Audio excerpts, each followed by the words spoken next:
बृहन्मुंबई महानगरपालिकेच्या अंतर्गत जोगेश्वरी विधानसभा मतदारसंघात काम चालू असताना कामगारांना जी सेफ्टी हवी असते, तसेच जो पोशाख हवा असतो, हातात ग्लोव्ज तसेच पायात चांगल्या दर्जाचे शूज आणि डोक्यावर कॅप, हे काहीच निदर्शनास आले नाही।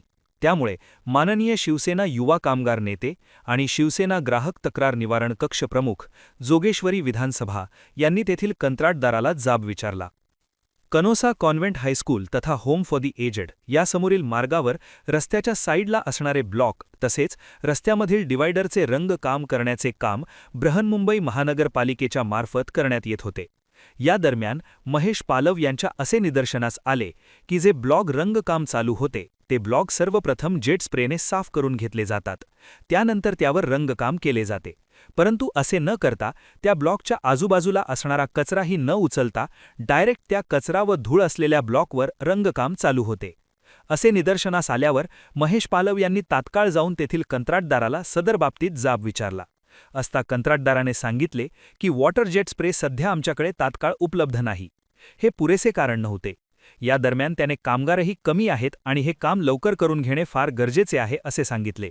महेश पालव यांनी कामगारांची पडताळणी केली असता असे निदर्शनास आले की जे कामगार तेथे कार्यरत आहेत त्या 3 कामगारांपैकी 2 बालकामगार होते जे 18 वर्षाखालील होते।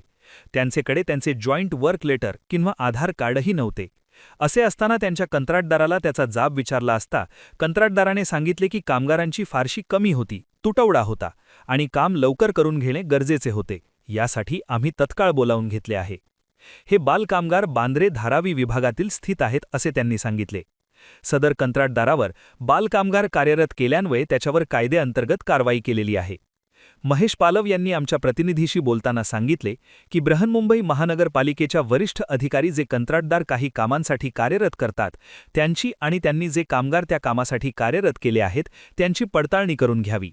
कंत्राटदाराने ज्या स्थळी काम घेतले आहे त्या स्थळाची एकदा पाहणी करावी, अन्यथा हे मुजूर कंत्राटदार असेच बालकामगारांमार्फत आपल्या फायद्यासाठी काम करून घेणार, असेही महेश पालव यांनी सांगितले।